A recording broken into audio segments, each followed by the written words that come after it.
చేస్తాం. జగన్మోహన్ రెడ్డి గారు తెలిసిన విషయం.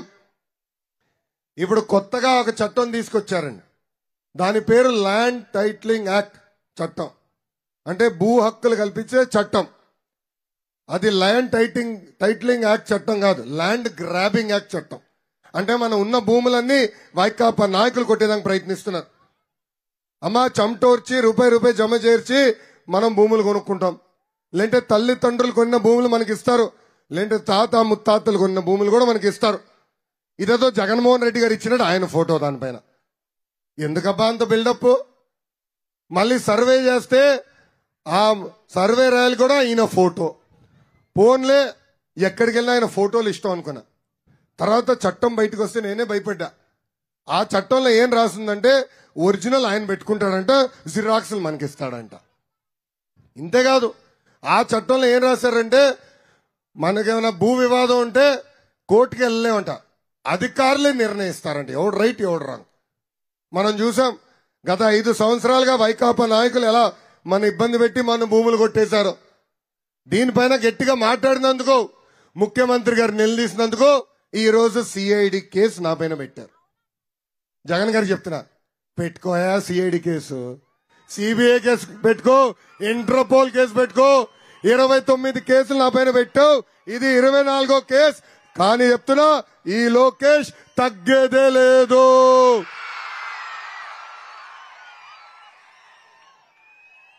మై డియర్ జగన్, బామలకే భయపడిన కుటుంబం మాది. నువ్వు పెట్టే పనికిమాల కేసులు మేము భయపడతామా? ఆనాడు చంద్రబాబు నాయుడు గారిని 53 రోజులు రాజమండ్రి జైల్లో పెట్టారు. ఆనాడే చెప్పా, సింహం బయట ఉన్నా జైల్లోనా సింహం సింహమే అని. ఇప్పుడు అదే సింహం జగన్ ని వేటాడడానికి వచ్చింది. 2014లో ఆంధ్ర రాష్ట్ర విభజన ఎలా జరిగిందో అందరు తెలుసు. కట్టుబట్టలతో మెడబట్టి మన బయటికి గెంటేశారు. రాజధాని లేని రాష్ట్రంగా మనం ఏర్పాటు చేశారు. సచివాలయం హైదరాబాద్ లో ఉండే, అసెంబ్లీ హైదరాబాద్ లో ఉండే. ఆ అసెంబ్లీ సాక్షిగా ఆనాడు చంద్రబాబు నాయుడు గారు ఒకే రాష్ట్రం ఒకే రాజధాని అభివృద్ధి వికేంద్రీకరణ అన్నారు. రాష్ట్రంలో అన్ని జిల్లాలకి పెద్ద ఎత్తున పెట్టుబడులు పరిశ్రమలు తీసుకొచ్చారు. ఆనాడు 16 లక్షల కోట్ల రూపాయల పెట్టుబడి కోసం ఒప్పందం కుదుర్చుకున్నాం. 35 లక్షల మందికి ఉద్యోగాలు ఉపాధి వచ్చే పరిస్థితి. చంద్రబాబు నాయుడు గారు ముఖ్యమంత్రిగా ఉన్నప్పుడు 44,000 పరిశ్రమలు తీసుకొచ్చి 6 లక్షల మందికి ఉద్యోగాలు ఉపాధి కల్పించారు. చంద్రబాబు నాయుడు గారి నాయకత్వంలో Kia car made in Andhra Pradesh, Xiaomi phone made in Andhra Pradesh, Apollo tyres made in Andhra Pradesh, Asian paints, Berger paints made in Andhra Pradesh. అంతెందుకు మనం టీసీఎల్ టీవీ కూడా మేడ్ ఇన్ ఆంధ్రప్రదేశ్. ఇలా అనేక పరిశ్రమలు తీసుకొచ్చారు. అభివృద్ధి వికేంద్రీకరణ ఏంటో ఆనాడు చేసి చూపించారు. ఇంతేకాదు 2 డిఎస్సీలు ఏర్పాటు చేశాం. 32,000 పెండింగ్ పోస్టులు కూడా ఆనాడు భర్తీ చేసింది మన ప్రభుత్వం. స్కిల్ డెవలప్మెంట్ ద్వారా 2,30,000 మందికి ట్రైనింగ్ ఇచ్చాం. 1,20,000 మందికి దాంట్లో ఉద్యోగాలు ఉపాధి కూడా వచ్చింది. ప్రత్యేకంగా మన పశ్చిమ గోదావరి జిల్లాకి ఆనాడు 100కి 100% సీట్లు తెలుగుదేశం పార్టీని గెలిపించారు. అందుకే పశ్చిమ గోదావరి జిల్లాని మా గుండెల్లో పెట్టుకుని ఆనాడు అభివృద్ధి చేశాం. ఆక్వా రంగాల్లో మన పశ్చిమ గోదావరి జిల్లాకి పెద్ద ఎత్తున ప్రోత్సహించాం. రైతులకి పరికరాలు ఇచ్చాం. విద్యుత్ సబ్సిడీ ద్వారా కూడా ఆనాడు అందజేశాం. ఇంతేకాదు మీరు చూస్తే పట్టిసీమ ప్రాజెక్ట్ పూర్తి చేశాం. చింతల్పూడి ప్రాజెక్ట్ 90% పూర్తి చేశాం. ఏకంగా పోలవరం ప్రాజెక్ట్ 72% పనులు కూడా పూర్తి చేసిన ఘనత చంద్రబాబు నాయుడు గారు. డిఫెన్స్ పరిశ్రమలు తీసుకొచ్చడానికి భూములు కేటాయించాం. ఫార్మా పరిశ్రమలు తీసుకొచ్చడానికి భూములు కేటాయించాం. ఈ రోజు ఈ ప్రభుత్వం చేతగాంతనం వల్ల ఆ పరిశ్రమలన్నీ తెలంగాణ రాష్ట్రానికి వెళ్ళిపోయే పరిస్థితి. ప్రజలందరూ ఆలోచించాలి. 2019 ఎన్నికల్లో ఒక్క అవకాశం అన్న మాయ మాటకు మనందరం పడిపోయాం. ఈ రోజు మోసపోయాం. ఆనాడు జగన్మోహన్ రెడ్డి యువతగా ఏం చెప్పాడు? వైకాపా ప్రభుత్వ అధికారంలోకి వచ్చిన మొదటి సంవత్సరంలోనే మెగా డిఎస్సీ ఏర్పాటు చేసి 2,30,000 పెండింగ్ పోస్టులు భర్తీ చేస్తాను. కానీ ఆయన భర్తీ చేసింది ఎన్ని పోస్టులో తెలుసా? 0. ప్రతి సంవత్సరం జాబ్ క్యాలెండర్ అన్నాడు, జాబ్లెస్ క్యాలెండర్ ఇచ్చాడు. ఇంతేకాదు ప్రతి ఏడా కానిస్టేబుల్ పోస్టులు కూడా భర్తీ చేస్తా అన్నాడు, ఒక్క పోస్టు కూడా ఇవ్వలా. ఇంకా ఈ ప్రభుత్వం చేతకంతనం వల్ల ఉన్న పరిశ్రమలన్నీ పక్క రాష్ట్రానికి తరలి వెళ్ళిపోయారు. ఆనాడు ఇంకో మాట అన్నాడు, 25కి 25 ఎంపీలు ఇవ్వండి, ఢిల్లీ మెడలు వంచి ప్రత్యేక హోదా తీసుకొస్తా అన్నాడు. ఏమైంది హామీ? ఇప్పుడు మాట్లాడేయలేదు, మర్చిపోయాడు. 22 మంది లోక్సభ ఎంపీలు ఉన్నారు, వాళ్ళకి 9 మంది రాజ్యసభ ఎంపీలు ఉన్నారు. అంటే 31 మంది ఎంపీలు మీరు గెలిపించి పంపించారు. మీ వల్ల వాళ్ళు ఎంపీలు అయ్యారు. కానీ ఏనాడైనా ప్రత్యేక హోదా గురించి అడిగారా? కేంద్రం నుంచి రావాల్సిన నిధుల గురించి ఏనాడైనా పోరాడారా? పోలవరం ప్రాజెక్ట్ గురించి ఏనాడైనా ముఖ్యమంత్రి గారు కేంద్రం దగ్గరికి వెళ్లి మా ప్రాజెక్ట్ పూర్తి చేయండి అని కోరారా? అడగల. ఇంతేకాదు ఈ ప్రభుత్వం చేతకంతనం వల్ల అమర్ రాజా బ్యాటరీ పక్క రాష్ట్రంకి వెళ్ళిపోయింది, లూలు కంపెనీ పక్క రాష్ట్రంకి వెళ్ళిపోయింది, రిలయన్స్ పారిపోయింది, చివరికి కడ్రాయలు తయారు చేసే జాకీ కూడా పక్క రాష్ట్రానికి వెళ్ళిపోయిందమ్మా. ఆ ఒక్క ఓటు వల్ల, ఆ ఒక్క అవకాశం వల్ల యువత ఎంత నష్టపోయిందో ఒక్కసారి అందరం ఆలోచించాలి. ఇక్కడున్న పెద్దలు కూడా ఆలోచించాలి. రూపాయి జమ చేర్చి లక్షలు అప్పు చేసి పిల్లల్ని మీరు చదివిస్తున్నారు. వాళ్ళు చదువుకుని బయటకు వచ్చే సమయానికి ఉద్యోగాలు లేని పరిస్థితి. అందుకే ఈ సభాముఖంగా యువత అందరికి నేను హామీ ఇస్తున్నా, 1 నెలలో తెలుగుదేశం, జనసేన, భారతీయ జనతా పార్టీ ప్రభుత్వం ఏర్పడుతుంది. తొలి సంతకం మెగా డిఎస్సి పైన ఉంటుంది. 5 సంవత్సరాల్లో 20 లక్షల ఉద్యోగాలు కల్పించే బాధ్యత మేము తీసుకుంటాం. నిరుద్యోగ యువకులకి ప్రతి నెల 3,000 రూపాయలు నిరుద్యోగ భృతి కూడా అందజేసే బాధ్యత మన ప్రభుత్వం తీసుకుంటుందని ఈ సభాముఖ హామీ ఇస్తున్నా. గతంలో ఎట్లయితే పెద్ద ఎత్తున ప్రైవేట్ పరిశ్రమలు తీసుకొచ్చి మన పిల్లలకు ఉద్యోగాలు, ఉపాధి కల్పించారో అదే విధంగా మళ్ళీ పెట్టుబడులు తీసుకొస్తాం, ఉద్యోగాలు కల్పించే బాధ్యత కూడా మేము తీసుకుంటాం. అందుకే ఈ సభాముఖంగా ఆంధ్ర రాష్ట్ర ప్రజలందరికీ పిలిపిస్తున్నా, మేలుకో ఆంధ్రులారా, ఇంకెన్నాళ్ళని హైదరాబాద్ మన రాజధాని అనుకుంటాం, ఎన్నాళ్ళని ఉద్యోగాలు, ఉపాధి కోసం హైదరాబాద్, బెంగళూరు, చెన్నైకి వెళ్తాం. మనకు ఆత్మగౌరవం లేదా? మనకు పౌరుషం లేదా? ఆత్మవిశ్వాసం లేదా? ఒక్క రాజధాని మనం కట్టుకోలేమా? కలిసికట్టుగా పోరాడాలి. మన రాష్ట్రానికి రాజధాని ఏర్పాటు చేసుకోవాలి. పెద్ద ఎత్తున పెట్టుబడులు తీసుకురావాలి. పక్క రాష్ట్రం వాళ్ళు ఉద్యోగాలు, ఉపాధి కోసం మన రాష్ట్రానికి వచ్చే విధంగా మన రాష్ట్రాన్ని మనం అభివృద్ధి చేసుకోవాలి. ఇక్కడున్న యువకులకి చాలా మంది ఫస్ట్ టైం ఓటర్స్ ఉన్నారు. మీ ఓటు చాలా కీలకమైనది. మొన్న ఒక్క అవకాశంతో ఈరోజు రాష్ట్రం ఎంత నష్టపోయిందో మనందరం చూస్తున్నాం. వచ్చే ఎన్నికల్లో ఇక్కడున్న ప్రతి వ్యక్తికి 2 ఓట్లు ఉంటాయి. మొదటి ఓటు ఎంపీ అభ్యర్థికి, రెండో ఓటు ఎమ్మెల్యే అభ్యర్థికి. ఆలోచించండి, ఎవరు రాజధాని కట్టుకెళ్తారు? ఎవరు మన ప్రాంతానికి పరిశ్రమలు, పెట్టుబడులు తీసుకురాగలుగుతారు? ఎవరు మన పిల్లలకి ఉద్యోగాలు, ఉపాధి కల్పించగలుగుతారని ఆలోచించి మీ 2 ఓట్లు ఇక్కడ ఏలూరు పార్లమెంట్ లో కానివ్వండి, ఏలూరు నియోజకవర్గంలో సైకిల్ గుర్తుకి ఓటేసి మమ్మల్ని గెలిపించాలని ఈ సభాముఖంగా కోరుతున్నా. ఓటు అనేది చాలా కీలకమైంది. ఎండలు గట్టిగా ఉన్నాయి, అందరికి చోట్ల కారిపోతున్నాయి. గొడుగు పట్టుకుని వెళ్దాం, ఒక వాటర్ బాటిల్ తీసుకెళ్దాం, ఇంకో బాటిల్ మజ్జిగ పట్టుకుని వెళ్దాం. గంట కాదు 2 గంటలు పట్టిన లైన్లో నుంచుందాం. మన ఓటు సైకిల్ గుర్తుకేసే వరకు మనం క్రమశిక్షణ, పట్టుదలతో లైన్లో నుంచుని ఓటేయాలని మిమ్మల్ని అందరినీ కోరుకుంటూ, జనరల్ గా ఎన్నికలు వస్తే మాట్లాడి వెళ్ళిపోతారు. నేను చేసేదానికి రాలా. మీ ఆశలేంటి? రేపు తెలుగుదేశం, జనసేన, భారతీయ జనతా పార్టీ ప్రభుత్వం నుంచి ఏం ఆశిస్తున్నారో చర్చించేదానికి ఈ వేదిక ఏర్పాటు చేశానని ఈ సభాముఖం మీ అందరు తెలుపుకుంటూ, ఇప్పుడు ఈ చర్చా కార్యక్రమం ప్రారంభించవలసిందిగా ఈ సభా వేదికలు పెద్దలందరినీ నేను కోరుతున్నా. థ్యాంక్ యూ అమ్మా. థ్యాంక్ యూ లోకేష్ గారు. మీ ఓపెనింగ్ రిమార్క్స్ తో అత్యద్భుతమైన ఒక జోష్ని మొదలు పెట్టారు. ఒకసారి వాళ్ళలో నుంచి క్వశ్చన్లు తీసుకునే ముందు ఇక్కడ ఒక బాక్స్ కూడా ఉంది లోకేష్ గారు. ఆ బాక్స్ లో క్వశ్చన్స్ చాలానే ఉన్నాయి, వాటికి కూడా మీకు ఆన్సర్ చేయాల్సి ఉంటుంది. దెన్ ఈ మీరు మాట్లాడుతున్నప్పుడు నాకు ఇంకొక ప్రశ్న తట్టింది. మనం బాలయోగి గారి గురించి మాట్లాడే ముందు ఒక ప్రశ్న ఏంటంటే, ఎలక్షన్స్ ఇంకొక వారం రోజుల్లో మాత్రమే ఉన్నాయి. ఈ టైంలో కూడా కేసులు పెట్టించుకోవాలా మీరు? ఈ ప్రభుత్వంలో ఎవరన్నా ప్రశ్నిస్తే వాళ్ళపైన కేసులు పెడతారు. నా పైన 23 కేసులు పెట్టారు. మొన్న ఎఫిడవిట్లు వేసా. ఇప్పుడు ఎఫిడవిట్ రివైజ్ చేయాలి. 24వ కేసు వచ్చింది. అటెంప్ట్ మర్డర్ కేసు పెట్టారు నా పైన. ఎస్సీ ఎస్టీ కేసు పెట్టారు నా పైన. 2019 ముందల నేను ఏనాడు పోలీస్ స్టేషన్కి వెళ్ళా. ఇప్పటికి 6-7 సార్లు నన్ను పోలీస్ స్టేషన్ తీసుకెళ్లారు. పోలీస్ స్టేషన్ అత్తగారు ఇల్లగా అయిపోయింది నాకు. భయపడట్లా, ఎందుకంటే ఏనాడు తప్పు చేయలే. నిప్పులాగా బతికం. అందుకే జగన్మోహన్ రెడ్డి గారి లాగా పరదాలు కట్టుకుని మేము తిరగాం కదా.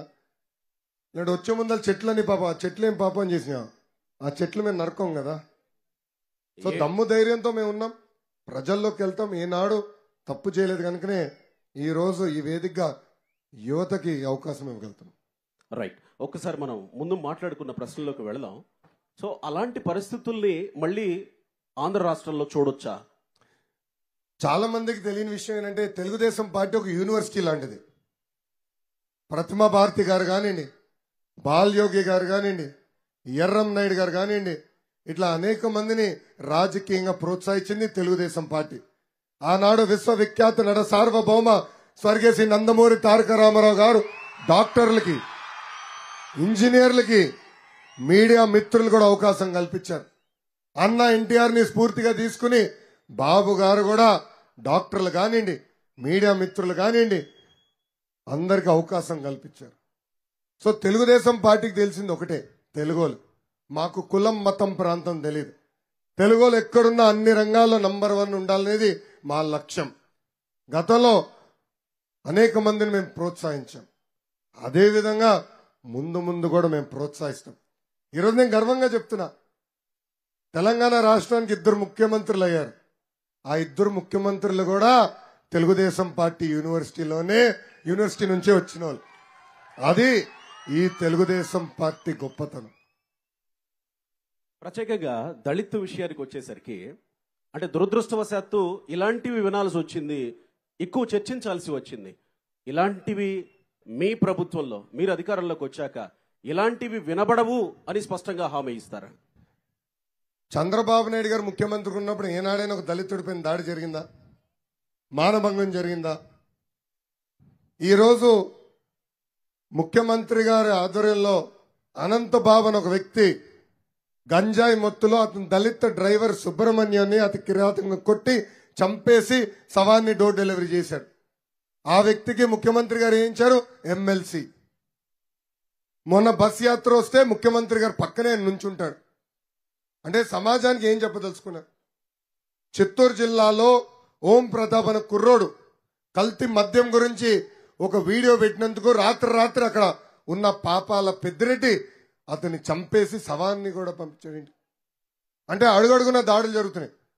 ముఖ్యమంత్రి గారి ఆధ్వర్యంలోనే, అంటే ముఖ్యమంత్రి గారు చుట్టూన్నోలే ఇలా దాడులు చేస్తే ఇంకా రేపు మన భవిష్యత్తు ఎలా ఉంటుంది? చంద్రబాబు నాయుడు గారు ముఖ్యమంత్రిగా ఉన్నప్పుడు ఏనాడు ఒక దాడి జరగల. చంద్రబాబు నాయుడు గారు ముఖ్యమంత్రి ఉన్నప్పుడు దళిత సోదరులకి 27 సంక్షేమ కార్యక్రమాలు తీసుకొచ్చారు. ఒక విద్యనే తీసుకుందాం, దళిత సోదరుల కోసం best available school fee reimbursement, PG fee reimbursement. దళిత బిడ్డలు విదేశాల్లో చదవాలంటే విదేశీ విద్య కూడా తీసుకొచ్చిన వ్యక్తి చంద్రబాబు నాయుడు గారు. అది దళితుల పట్ల తెలుగుదేశం పార్టీకి ఉన్న చిత్తశుద్ధి. రైట్, ఒక్కసారి మనం క్వశ్చన్స్ తీసుకుందాం. మీరు ఒకసారి కూర్చుంటే ఒకసారి వాళ్ళ నుంచి క్వశ్చన్లు తీసుకునే ప్రయత్నం చేద్దాం. మోషన్ క్రియేట్స్ ఎమోషన్, తిరుగుతూ ఉండాలి. ఎమోషన్ అంటే ఇక కూర్చొని నేను కూర్చోను, మీలోనే ఉంటా, మీతోనే తిరుగుతాను అంటారు. మొదట ఇటువైపు నుంచి ఒక ప్రశ్న తీసుకుందాం. రైట్ సైడ్ లో నుంచి ఎవరు అడుగుతారు? రైట్ సైడ్ లో మైక్ ఇవ్వండి. వాలంటీర్స్ మైక్ ఇవ్వండి. ఎక్కడ వస్తున్నాం? ఒక్క నిమిషం అమ్మా, వస్తుంది. మైక్ ఎక్కడ ఉందమ్మా? Right side. దయచేసి మైక్ ఇవ్వండి. చెప్పమ్మా. అన్నా నమస్తే అన్నా. నమస్కారం. ఇక్కడికి వచ్చినటువంటి పెద్దలకి, అలాగే మన రాష్ట్ర భవిష్యత్ అయినటువంటి యువతీ యువకులందరికీ మన భవిష్యత్తుని ఆయన భుజాల మీద వేసుకొని ముందుకు తీసుకెళ్తున్న యువగల సారథి మన నారా లోకేష్ అన్న గారికి నా హృదయపూర్వకమైనటువంటి నమస్కారాలన్నా. థ్యాంక్ యూ తమ్ముడు. అన్న, అయితే ఇక్కడ ముందుగా నేను చెప్పాలనుకుంటుంది ఏంటంటే, ఈ 420 ముఖ్యమంత్రి, ఈ దగా ముఖ్యమంత్రి, ఈ ఖైదీ నంబర్ 6093 చేసినటువంటి మా యువతీ యువకులకు తీసుకొచ్చినటువంటి పరిస్థితి గురించి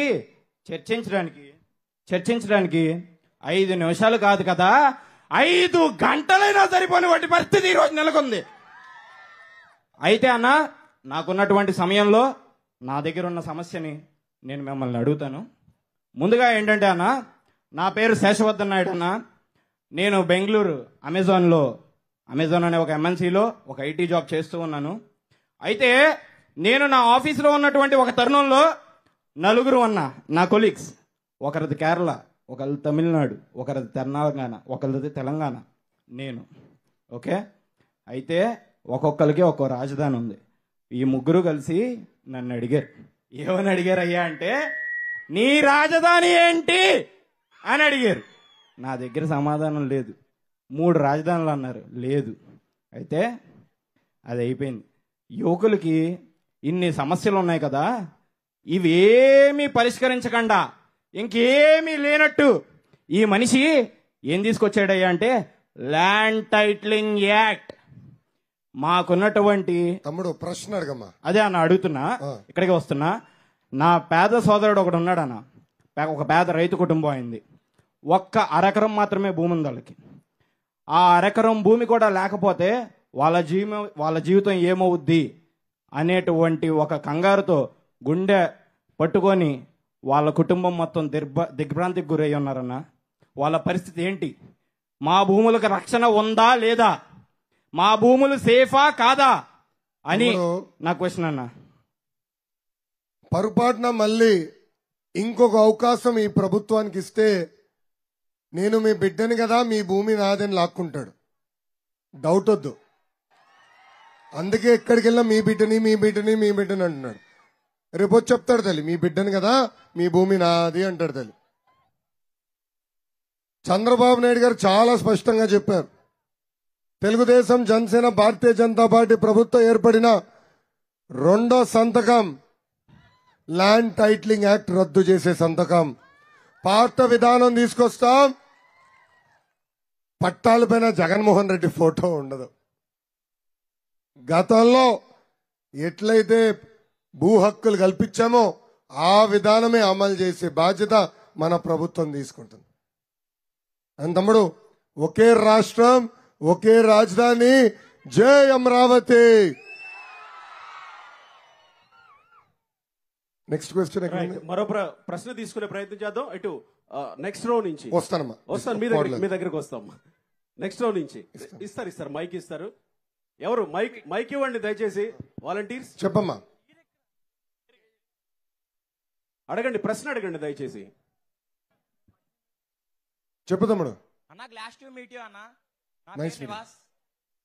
నాకు ఫస్ట్ ఓటు హక్కు ఈసారే వచ్చిందన్న. నా ఓటు చాలా విలువైంది, ముఖ్యమైనది కాబట్టి నా ఓటు వినియోగించుకుంటా. ఒకవేళ కుదరకు గాని, వేరే రాష్ట్రం నుండి రాలేక గాని, అదే వేరే ఊరి నుండి రాలేక గాని ఉన్న వాళ్ళు ఉంటారు. ఆ ఒక్క ఓటు మన రాష్ట్రాన్ని వచ్చే నష్టం ఏంటి, వినియోగం ఏంటి? 2వ క్వశ్చన్ కూడా ఉన్నాను. చెప్పు తమ్ముడు. ఇదివరకు చంద్రబాబు గారు గతంలో ఉన్నప్పుడు స్కాలర్షిప్ డైరెక్ట్ కాలేజ్ లో పడేయన్న. అప్పుడు మాకు హాల్ టికెట్ తో ఇబ్బంది ఉండేది కాదు. కాకపోతే ఈ జగన్మోహన్ రెడ్డి వచ్చాక నేరుగా అకౌంట్ లో పడిపోయినాయి అంటున్నాడు అన్న. కాకపోతే అవి పడవు, మాకు హాల్ టికెట్ ఎవరు. మీరు వచ్చిన తర్వాత దీనికి మాకు సొల్యూషన్ చూపించాలన్న. రైట్, లోకేష్ గారు నోట్ చేసుకున్నారు మీరు ఏవైతే అడిగారో. తమ్ముడు, మొదటి ప్రశ్న ఓటు హక్కు గురించి, ఆ ఓటు హక్కు వినియోగించు గురించి. తమ్ముడు, ఒక్క అవకాశం అని ఈరోజు ఎంత నష్టపోయాం. ఆ ఒక్క అవకాశం వల్ల రాజధాని లేని రాష్ట్రం అయిపోయాం. ఆ ఒక్క అవకాశం వల్ల పోలవరం డ్యామేజ్ అయింది. ఆ ఒక్క అవకాశం వల్ల పెట్టుబడులు, పరిశ్రమలన్నీ పక్క రాష్ట్రానికి వెళ్ళిపోయినాయి. ఆ ఒక్క అవకాశం వల్ల ఈ రోజు మనకి ఉద్యోగాలు ఉపాధి లేని పరిస్థితి. ఒక్క ఓటు కూడా చాలా ఇంపార్టెంట్. గతంలో 10 ఓట్లలో ఎంపీలు గెలిచిన వాళ్ళు ఉన్నారు, ఓడిపోయిన వాళ్ళు ఉన్నారు. మంగళగిరి నియోజకవర్గం 2014లో తెలుగుదేశం పార్టీ 12 ఓట్లతో ఓడిపోయింది. 12. సో ప్రతి ఓట్ అనేది చాలా ఇంపార్టెంట్. సో బంధువులున్నా మిత్రులున్నా వాళ్ళందరికి పిలిపివ్వండి. ఎన్నికల టైంకి అవసరమైతే ఒక రోజు సెలవు పెట్టి వచ్చి మీరు మీ ఓట్ వినియోగించుకోవాలని ఈ సభాముఖంగా నేను కోరుతున్నాను. రెండోది, తరతరాలుగా ఒక స్కూల్ ఫీ రీంబర్స్మెంట్ ఉండేది. డైరెక్ట్ గా కాలేజ్ అకౌంట్ లో డబ్బులు వేసేవాళ్ళం. ఎగ్జామ్లో వస్తే హాయిగా రాసుకునేవారు. ఎగ్జామ్ అయిన తర్వాత మార్క్ లిస్ట్ నేరుగా మీ ఇంటికి వచ్చేది. ఇప్పుడు జగన్మోహన్ రెడ్డి గారు ఏదో కొత్త కనిపెట్టినట్టు జేవీడి అనేదో పథకం తీసుకొచ్చాడు. ఆయన బటన్ నొక్కుతున్నాడు తల్లి. ఈ మధ్యన బటన్ కి కరెంట్ లేదు ఒకటి, డబ్బులు కూడా పడట్లా. ఇంటికి కరెంట్ కట్ అవుతుంది కదా, అలా ఈయన కంప్యూటర్ కూడా కరెంట్ కట్. నొక్కుతున్నాడు డబ్బులు పడట్లా. కానీ కాలేజ్ వాళ్ళు ఏమంటున్నారు, హాల్ టికెట్ కావాలంటే డబ్బులు కట్టండి, మార్క్ లిస్ట్ కావాలంటే డబ్బులు కట్టండి. యువగలం పాదయాత్రలో నేను మదనపల్లి నియోజకవర్గంలో నడిచేటప్పుడు ఒక పెద్ద నన్ను ఆపాడు. ఆర్టీసీ బస్సు నుంచి అడిశాడు, లోకేష్ గారు మీతో మాట్లాడాలని. ఏంటన్నా అని అడిగితే, ఇప్పుడే అప్పు చేసి 1,80,000 రూపాయలు ఫీ కట్టి మార్క్ లిస్ట్ తీసుకుని ఇంటికి వెళ్తున్నాను అన్నాడు. అప్పుడు ఆయన మాట అన్నాడు, నాకంటే అవకాశం ఉంది, నేను చేయగలుగుతున్నాను. ఇట్లా లక్షలాది కుటుంబాలు నష్టపోయిన వాళ్ళని మీరు ఆదుకోవాలని చెప్పారు. అందుకే మన ఉమ్మడి మేనిఫెస్టో అంటే తెలుగుదేశం, జనసేన, భారతీయ జనతా పార్టీ మేనిఫెస్టోలో చాలా స్పష్టంగా పాత స్కూల్ ఫీ రీయింబర్స్మెంట్ విధానం మేము అమలు చేస్తాం. ఈ ప్రభుత్వం చేతకానితనం వల్ల చాలా మంది మార్క్ లిస్టులు కూడా ఆగిపోయినాయి రాకుండా. నిన్న కూడా కడప ఎయిర్పోర్ట్ లో నేను ఫ్లైట్ ఎక్కుతుంటే అక్కడ పనిచేసే సిబ్బంది చెప్పాడు, వాళ్ళ అబ్బాయికి డబ్బులు పడలేదంట. ఇప్పుడు అప్పు చేసి కట్టాల్సిన పరిస్థితి వచ్చింది. నేను చెప్పా, ఒక నెల ఉపయోగపెట్టు, 1 టైం సెటిల్మెంట్ చేస్తాం, మార్క్ లిస్ట్ తిరిగి మీకు అందించే బాధ్యత మేము తీసుకుంటామని కూడా హామీ ఇచ్చాను. ఆ హామీకి మేము కట్టుబడి ఉన్నాం. థ్యాంక్ యూ తమ్ముడు. రైట్ లోకేష్ గారు, మనకి ఇక్కడ బాక్స్ లో చాలా ప్రశ్నలే ఉన్నాయి. మీరు అదేండి, ఈ లోపల నెక్స్ట్ క్వశ్చన్. ఈ లోపల నెక్స్ట్ క్వశ్చన్కి వెళ్తారా? ఓకే, నేను ఒకసారి ఇది మొత్తం మిక్స్ చేసి తీసే ప్రయత్నం చేస్తాను. ఇక్కడ ఉందనుకుంటా, ఒక్క నిమిషం ఇస్తున్నామా, అట్లా వెళ్ళి రౌండ్ వస్తున్నా, ఇవ్వకపోతే కొట్టేటట్టు. ఇక్కడ అన్ని చాలా ప్రశ్నలు ఉన్నాయి. ఇక్కడ లోకేష్ గారు, ఇక్కడంతా లాటరీ లాగా తీసేస్తాను, చాలా ప్రశ్నలే ఉన్నాయి. తీసుకోండి. నమస్తే అన్న. ఒక నిమిషం చెల్లి చెప్పమ్మా. హాయ్ అన్న, నా పేరు తంగిరాల అక్షయశ్రీ. నేను బీటెక్ ఫైనల్ ఇయర్ చదువుతున్నానన్న. నాకు ఒక డౌట్ అన్న. చెప్పమ్మా. అన్న, మీరు కానీ చంద్రబాబు నాయుడు గారి ఎప్పుడు మాట్లాడినా ఉభయ గోదావరి జిల్లాలకు, మరి రాయలసీమకు, మరి అమరావతికి డెవలప్ చేసి అభివృద్ధి చేస్తామని చెప్తారన్నా. మరి మా గోదావరి జిల్లాలకు మీరేం చేస్తారన్నా? చెల్లమ్మ, మన ప్రభుత్వ అధికారంలో ఉన్నప్పుడు ఆక్వాని పెద్ద ఎత్తున ప్రోత్సహించాం. ఆక్వా ఎక్స్పోర్ట్స్ లో ఆంధ్ర రాష్ట్రం నంబర్ 1 గా నిలబడేది. పామాయిల్ రైతులను కూడా పెద్ద ఎత్తున ప్రోత్సహించాం. వరి రైతులు కూడా మద్దతు ధర ఆనాడు కల్పించాం. కాకినాడలో ఐటీ పరిశ్రమలు తీసుకొచ్చా తల్లి. నేను ఐటీ శాఖ మంత్రిగా ఉన్నప్పుడు ఐటీ కంపెనీలు తీసుకొచ్చాం. డిఫెన్స్, ఫార్మాలో ఎక్కువ అవకాశాలు ఉన్నాయని మేము భావించాం. అందుకే డిఫెన్స్ ని కూడా ఆనాడు ఒప్పందాలు కుదుర్చుకుని కొన్ని పరిశ్రమలు తీసుకొస్తే ఈ ప్రభుత్వం ఆ పరిశ్రమల్ని పంపించేసింది. ఇంకెంతా ఒక నెల ఓపిక పెట్టదలి. ఫస్ట్ డెసిషన్ మేము తీసుకునేది మేజర్ రహదారులన్నీ సిమెంట్ రహదారులు వేస్తాం. అది ఫస్ట్ డెసిషన్. రెండోది, గతంలో ఎట్లయితే పెట్టుబడులు పరిశ్రమలు తీసుకొచ్చామో, ఆక్వా రంగాన్ని ఎట్లయితే ప్రోత్సహించామో, అదే విధంగా ఉభయ గోదావరి జిల్లాకు మేము ప్రోత్సహిస్తామని ఈ సభాముఖంగా నేను హామీ ఇస్తున్నా. థ్యాంక్ యూ చెల్లి.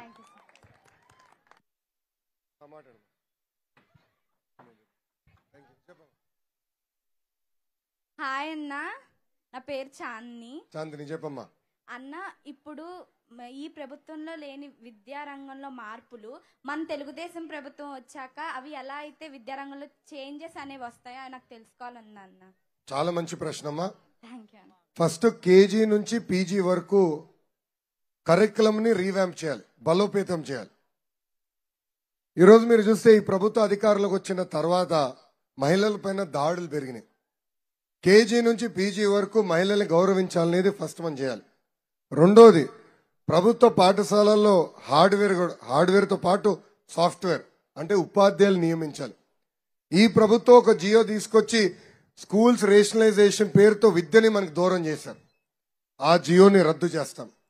ఉపాధ్యాయులు పెండింగ్ పోస్టులని భర్తీ చేస్తాం. ఉపాధ్యాయులకు అవసరమైతే స్కిల్ అప్గ్రేడేషన్ ఎవ్రీ ఇయర్ చేస్తాం. పెద్ద ఎత్తున వాళ్ళ ద్వారా ఈ చేంజ్ వచ్చిన కరికులం కూడా పకడ్బందీగా అమలు చేసే బాధ్యత మేము తీసుకుంటాం. దాంతో పాటు best available school fee reimbursement, PG fee reimbursement, విదేశీ విద్య లాంటి పవిత్రమైన కార్యక్రమాలు తిరిగి మన ప్రభుత్వం ప్రారంభిస్తుంది. అన్న రెండో ప్రశ్న ఏంటంటే ఉద్యోగాల భర్తీ అన్న. ఇప్పుడు ప్రస్తుతం అసలు రాష్ట్రంలో ఒక్క ఉద్యోగం కూడా లేదన్న. ఆ ఉద్యోగం లేక చాలా మంది చనిపోతున్నారన్న. అలాగే తెలుగుదేశం ప్రభుత్వం వచ్చాక ఆ ఉద్యోగాల భర్తీ అనేది ఎలా ఉంటదన్న, ఎలా ఉపాధి అనేది కల్పిస్తారన్న మీరు? అమ్మా, తెలుగుదేశం పార్టీ ఎప్పుడు అధికారంలోకి వచ్చినప్పుడే డిఎస్సీలు చేశాం. అన్న ఎన్టీఆర్ గారి దగ్గర నుంచి బాబు గారి వరకు మీరు చూస్తే వీళ్ళిద్దరి మధ్యన 11 డిఎస్సీలు చేశారు. దాదాపు 1,50,000 అనుకుంటా పోస్టులు భర్తీ చేశారు. మొన్న కూడా బాబు గారు ముఖ్యమంత్రిగా ఉన్నప్పుడు 2 సార్లు డిఎస్సీ ఇచ్చారమ్మా. చంద్రబాబు నాయుడు గారు ఇప్పటికీ స్పష్టంగా హామీ ఇచ్చారు, మన ప్రభుత్వం అధికారంలోకి వచ్చిన తొలి సంతకం మెగా డిఎస్సీ పైన ఉండబోతుంది. నంబర్ 1. నంబర్ 2, ప్రతి సంవత్సరం సింగిల్ జాబ్ క్యాలెండర్ ఇస్తాం. ఇప్పుడు ఏమవుతుంది, ఒక్కొక్క డిపార్ట్మెంట్ ఒక్కొక్కసారి ప్రభుత్వ పోస్టులు విడుదల చేస్తున్నారు. దానివల్ల మీరు పేపర్లో ఎత్తుక్కోవాల్సి వస్తుంది. ఎక్కడున్నారో పోస్టులు, ఎక్కడ పోయినా, లేదంటే వాట్సాప్ లో చదువుతాం, మిత్రులు చెప్తారు. ఈసారి అటు చేయదలుచుకోవాలి. Single unified job calendar, peon దగ్గర నుంచి గ్రూప్స్ వరకు సింగిల్ క్యాలెండర్. పలానా రోజు క్యాలెండర్ విడుదల చేస్తాం. ఈ రోజు ఈ వాటికి పలానా రోజు ఎగ్జామ్ ఉంటుంది, ఇంటర్వ్యూలు పలానా రోజు ఉంటుంది, ఫలితాలు పలానా రోజు వెల్లడిస్తాను కూడా చెప్పేస్తాం. సో యూనిఫైడ్ జాబ్ క్యాలెండర్ తీసుకొచ్చి 5 సంవత్సరాలు ప్రభుత్వ పోస్టులని భర్తీ చేసే బాధ్యత మేము తీసుకుంటాం. థ్యాంక్ యూ అమ్మా. చెల్లమ్మ మైక్ ఇవ్వాలమ్మా, వెనకాల కొడతారు నన్ను. సార్, నేను ఇక్కడ ఏలూరు సిఆర్రెడ్డిలో 3rd ఇయర్ చదువుతున్నా. ఏం చదువుతున్నా చెల్లి? CSC AMDS artificial intelligence. అయితే ఇప్పుడు ఐటీ అండ్ అదర్ సెక్టర్స్ ఇక్కడ జాబ్స్ లేక చాలా మంది హైదరాబాద్ వెళ్తున్నారు. అవే కాకుండా ఇంకా చాలా రంగాలు ఉన్నాయి, వాటి మీద అవగాహన కల్పించే పనులు ఏమైనా చేస్తారా? అలాగే మా నాన్నగారు 98 డిఎస్సిలో 25 years తర్వాత జాబ్ ఇచ్చారు గవర్నమెంట్ టీచర్ కింద. వాళ్ళని పర్మనెంట్ చేస్తారని ఎక్కడా మెన్షన్ చేయలేదు. 1 year అయింది. జగన్ గారు మాటలు బాగా చెప్పాడు తల్లి. ఎవరైతే అవుట్ సోర్సింగ్ లో ఉన్నారో వాళ్ళ జాబ్లన్నీ పర్మనెంట్ చేస్తానని హామీ ఇచ్చాడు, పట్టించుకోలేదు. ఒక పద్ధతి ప్రకారం అది చేయాలి, అది మేము టేకప్ చేస్తాం. అంటే దానికి ఎప్పుడు నియమించారు, దేని ద్వారా వచ్చారు, ఆ వివరాలన్నీ కనుక్కున్న తర్వాత దానిపై నేను స్పందించగలుగుతా. Let me come back to you on that. Number 1. Number 2, మీరు అడిగారు ఐటీ. 62 సంవత్సరాలు అందరూ కష్టపడి హైదరాబాద్ని అభివృద్ధి చేసుకున్నాం. రాజధాని మీది కాదని చెప్పేశారు, దానివల్ల అందరూ నష్టపోయాం. ఆనాడు చంద్రబాబు నాయుడు గారు సైబర్ టవర్ అని ఒక ఇత్తనం వేశారు. ఈరోజు చూడండి 15 లక్షల మంది అక్కడ పనిచేస్తున్నారు. అదే విధంగా విశాఖపట్నానికి డేటా సెంటర్స్ పెద్ద ఎత్తున తీసుకొద్దామని పనిచేశాం. అదానీ లాంటి సంస్థతో ఒప్పందం కుదుర్చుకుని భూములు కూడా కేటాయించారు. ఈ ప్రభుత్వం వేధింపుల వల్ల వాళ్ళు వెళ్ళిపోయారు తల్లి, పెట్టుబడులు ఇంకా పెట్టలా. మన ఐటీ శాఖ ఇండస్ట్రీ శాఖ మంత్రిని ఏమైంది పెట్టుబడులు అంటే కోడిగుడ్డు గురించి మాట్లాడతాడు. కంపెనీలు ఎప్పుడు వస్తాయంటే కోడి ముందలు వచ్చిందా గుడ్డు ముందలు వచ్చిందా అంటాడు. అది మన కోడిగుడ్డు మంత్రి పరిస్థితి అమ్మా. అదే ప్రాబ్లం. మళ్ళీ పరిశ్రమ ఆ పెట్టుబడులు తీసుకురావాలా, విశాఖపట్నాన్ని ఐటీ కేంద్రంగా తీర్చిదిద్దాలనేది మా లక్ష్యం. ఆనాడు అనేక పరిశ్రమలు తీసుకొచ్చా, కాండియంట్ లాంటి తీసుకొచ్చా, ఫ్రాంక్లిన్ టెంపుల్టన్ తీసుకొచ్చా, అదానీని తీసుకొచ్చా. ఈ రోజు ఈ కోడిగుడ్డు మంత్రి చేతకంతనం వల్ల, ముఖ్యమంత్రి గారి చేతకంతనం వల్ల అవన్నీ మళ్ళీ పక్క రాష్ట్రానికి వెళ్ళిపోయినాయి. ఎంత ఒక నెల ఉపయోగపడతలే. మీరు చూస్తారు కదా, మన ప్రభుత్వ అధికారంలోకి వచ్చిన మొదటి 100 రోజుల్లో ఎన్ని పరిశ్రమలు ఆంధ్ర రాష్ట్రంలో వస్తాయి. ఎందుకంటే చంద్రబాబు నాయుడు గారంటే ఒక బ్రాండ్, జగన్ గారంటే ఒక జైలమ్మా. చంద్రబాబు గారిని చూస్తే కియా గుర్తొస్తుంది, సెల్ ఫోన్లు తయారు చేసే కంపెనీలు గుర్తొస్తాయి, టీవీలు తయారు చేసే కంపెనీలు గుర్తొస్తాయి. జగన్ చూస్తే గుర్తొచ్చేది ఏంటండి? Boom boom, president medal, Andhra cold, 9 గుర్రాలు. గంజాయి మర్చిపోయా, గంజాయి ఇది పరిస్థితి అమ్మా. సో పెట్టుబడులు తీసుకొస్తా